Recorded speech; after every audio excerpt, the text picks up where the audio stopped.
being asked to convert 25 over 111 into a fraction. No, into a decimal, sorry. So what we're going to do is we're going to divide 25 by 111. So we're going to put 25 inside of this box. We're going to put 111 on the outside. So 25 is less than 111, so we're going to add a 0. And since we added that 0, we're going to have to add a decimal. And 111 times 2 is equal to 222. So we're going to subtract. We're going to end up getting 8.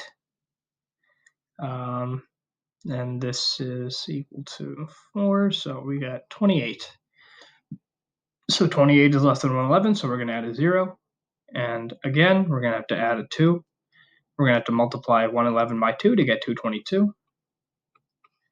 And when we subtract that out,